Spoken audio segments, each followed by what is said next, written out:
After successfully bone smashing for 3 years and achieving a remarkable transformation in my facial structure, as well as diving extremely deep into the literature surrounding bone physiology and its adaptive response to stimuli, I have decided to share my story and talk about how bone smashing positively impacted my life. Furthermore, I want to demonstrate what I've learned from the scientific literature and real-life experience. Thus, I condensed a lot of knowledge into this video series.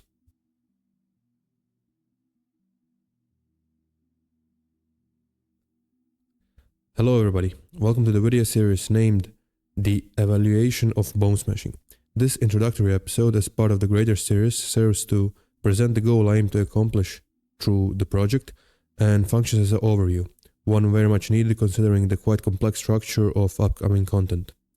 I also wish to collect like-minded people and capable individuals who are as interested in looksmaxing as I am, by provoking critical but open-minded thinking and inviting you to express your well-thought-out opinions in the discussion. My plan is to start us off by showcasing my goals for the series, but before that, I must address something of equal importance. This is to explain what this series is not about, which is the following. Firstly, validity of Black Pill's ideology bears no say in this discussion, as this is a scientific work. Even in a world where everybody are blind, this might lose value in a pragmatic sense, but its scientific accuracy remains. That means that the question of do looks matter doesn't change if your bones will grow by the practice of bone smashing. Second to that is the question of what looksmaxing concept influences facial attractiveness the most. Is it symmetry, harmony, or your fucking hair? It does not matter here. Now, do not misunderstand that as me disregarding those questions as irrelevant. Quite the contrary, I am of the opinion those are both discussions worth having. Instead, I am simply not allocating any space to either in this video series, although I do plan on giving them their deserving attention in the future. So what is the goal here, if not previously mentioned topics? Well, I only want to do what the title suggests. That is to answer once for all if bone smashing causes meaningful bone growth. Nothing more and nothing less. How do we conduct about this adventure in a proper scientific manner? Well, unfortunately we will never get a controlled trial on humans with the aim to discover the efficaciousness of this practice. Thus we must suffice with the mechanistic extrapolations and anecdotes. Regarding the former, we are thankful to have access to plenty of literature diving extremely deep into the bone physiology due to the prevalence of osteoporosis and other bone conditions in which the medical field is obviously interested in.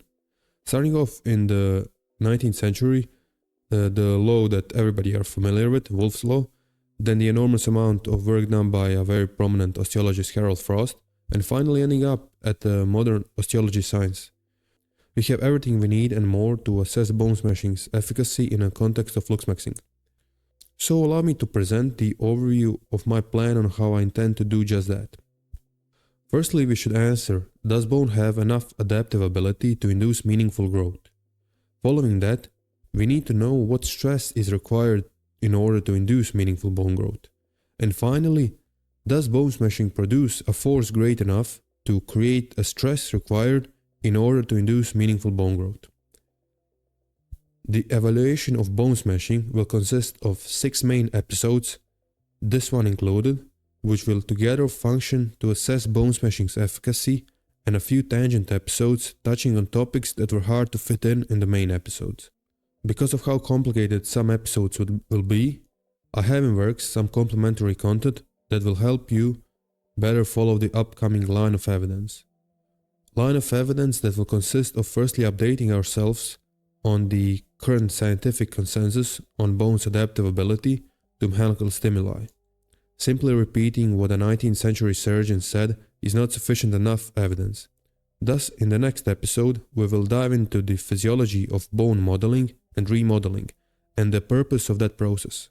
We must fully elaborate on that ability of bone to change its architecture in accordance to mechanical stress.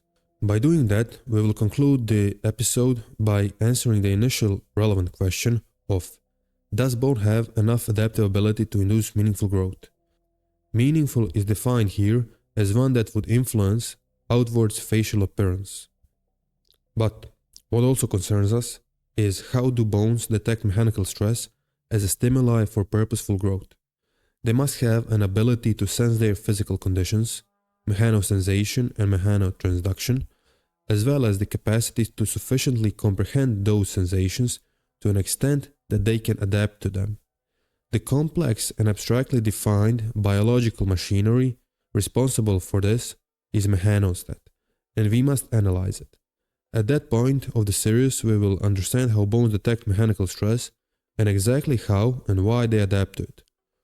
All of that relies on the fact that mechanical usage presents itself in a quantifiable form, because on the contrary, it couldn't be understood by your body to instruct tissue as to conduct physiologic changes in a goal-oriented manner. And that is precisely correct, as mechanical usage can be expressed as something that usually resembles a wave function. Two variables being amplitude and frequency. We will define amplitude as a peak stress on the bone and frequency as how often the peak stress occurs during the discussed mechanical usage. As stress induces deformation or strain, this is what your bones will interpret as stimuli. Finally, we can discuss how the extent of strain induced by a certain mechanical usage affects bone's adaptive response to that mechanical usage. That will give us an understanding of the adaptive response's dependency on the quantitative features of physiologic stress a bone is subjected to, bringing us closer to our goal by answering the second relevant question of what stress is required in order to induce meaningful bone growth. Hopefully you are following along here, even though I know it is somewhat abstract still, but please hang on as it will get less so, especially in the future as content explaining everything comes out. But to summarize it in layman's terms, we at this point know under how much stress a bone needs to be put under in order to experience adaptive response that results in a safe amount of bone growth. What is left for us to do in the fifth episode is to calculate how much stress a somewhat average bone smashing hit creates, and using some dubious extrapolations, assess whether or not it falls into the strain range that would result in a favorable adaptive response for our looksmaxing endeavors. That can be done by using Young's module to calculate the pressure needed to create a deformation of 2000 microstrains, as that one induces a favorable response. Knowing pressure is a function of force and area, we can measure the area of our hits and standardize it in terms of that variable. Then by plugging that area into the pressure equation, we are left with the force required by our smashes to induce meaningful growth. Comparing that to the actual force generated by our smashes, we answer the final relevant question: does bone smashing produce a force great enough to create the stress required in order to induce meaningful bone growth? If our hits produce relevant forces, according to the results of our previous calculation, we may conclude the following.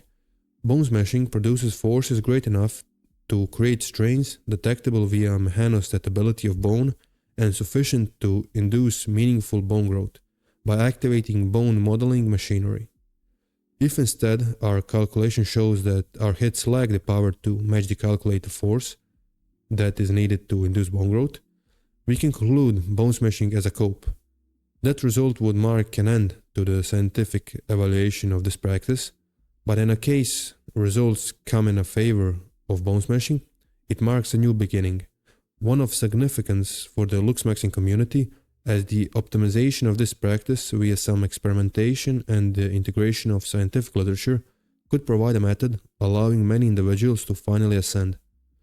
In order to finish this overview of the series, we are assuming the evaluation concludes positively, as the opposite would end the series right here. There will also be a tangent episode discussing high frequency and low magnitude strains. After this, the seventh episode would be the one in which we create practical guidelines when making a bone smashing program. Putting everything we learn into practice, two main questions arise here. One concerning the field of facial aesthetics and other related to a part of osteology research. We must explore how underlying bone structure influences aesthetics and what is the best pattern of increasing bone mass with the goal of improving attractiveness. This might even necessitate its own episode. And I also must stress out the importance of individual variability. Not everybody benefits from the same pattern of bone growth equally, but I will get into that when the time comes. Second question is that of volume, intensity and frequency, as well as possible applications of periodization techniques. This will be done by filtering out as much potentially useful information from the osteoporosis research and extrapolating it as a practical guideline for bone smashing practice. I also wish to contribute with my long bone smashing experience by telling you anecdotally what works and what doesn't. This is where my abilities are truly limited, which is why I appreciate any feedback done in a proper manner. I would really like if we as a community bundle together and try different things and slowly optimize bone smashing in a way that would improve the risk to reward profile. But getting back to the overview, after this you should know if bone smashing works and how to do it properly. Finally, I couldn't do this without talking about drugs. Thus, I saved that topic as a cherry on top, or as an episode in which we discuss diet and supplements, as well as some pharmaceutical interventions that might possibly have influence on our bone smashing. Together with this comes a deep dive into the biochemical signaling pathways related to everything relevant for the series, including all physiologic concepts from the previous episodes and pharmaceuticals from the last. If you can recall from the start, I stated that due to it being impossible to conduct a trial on humans with the aim to assess bone smashing efficacy, we must suffice with theory and anecdotes. Considering I addressed theory in its entirety throughout the series, I must also discuss the present status anecdotal evidence have in this discussion and the broader looksmaxing sphere. We have seen people come and go showing their drastic facial transformations and attributing them to bone smashing. Almost always, these anecdotes don't hold their strength as evidence upon a more extensive analysis. Past schemes run by scammers trying to sell their courses, the prevalence of faking transformations using Photoshop and lightning manipulation, all that has left credibility of anecdotal evidence in the community weakened. Due to that general lack of trust in anecdotes and my confidence in this comprehensive scientific evaluation, my current assessment is that me showing my 3-year transformation isn't worth it. I will still probably do it with my eyes blurred or something, but I simply have not gone around to doing that. Instead of looking at my transformation pictures trying to think of a great ad hominem, use that brain power to think about what I present in this series. And as for my credibility to discuss physiology, although I'm not a medical doctor yet, but a student, I still believe that I have the skills necessary to talk about this on the level I'm about to do so. I'm almost entirely certain that this video series will convince you in that ability of mine, as well as bone smashing's efficacy, because spoiler alert, it fucking works. Now that I defined what exact goals I aim to accomplish with this project, and have outlined the general path I'll take in doing so, we have came to a point where I am inviting you to explore these ideas with me, as I want to stir discussion about this, test some hypotheses and theories, and maybe we end up optimizing this practice into something useful in looksmaxing context, or maybe not. Although I cannot guarantee anything at this point, I certainly believe this is something worth exploring, and I wish to have your presence on that journey. All that's needed for this is some intellect, fortitude, and a hard object, of course. Truly an iconic trio. Keep in mind that understanding the details and intricacies of physiologic concepts that I will be going over in this series is not necessary to make a great transformation using bone smashing, assuming it works, obviously.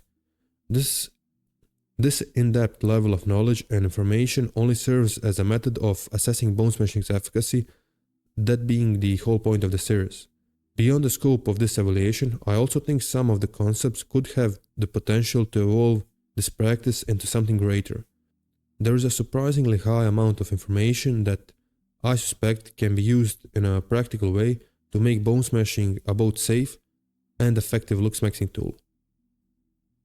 After mentioning safety, I feel obliged to present a warning at the end of this first episode. I know bone smashing often gets memed on, rightfully so. For obvious reasons, there exists a myriad of concerns that come along with this practice. I will go over them fully throughout the course of the series. They must be addressed and taken care of so we can firstly evaluate the risk to reward profile and then improve it. I hope we can turn this into a safe and effective looksmaxing practice by integrating scientific evidence with bro science just like it's done in bodybuilding. So despite the somewhat ridiculous nature of this practice, please give me an opportunity to show you serious theoretical evidence of how it could potentially be a viable method of improving your bone structure tremendously. If you are watching this in the future, when the whole series has been completed, I might have made some changes to the organization of the content, and if I did so, there will be a note in the description, so please check those. That brings us to the end of this introduction. Next episode marks the beginning of our exploration. We will discuss Wolff's Law from a perspective of modern medical science, which boils down to the processes of bone modeling and remodeling. I hope you stick through the series as well as get something useful out of it. So I welcome you to both the channel and the series.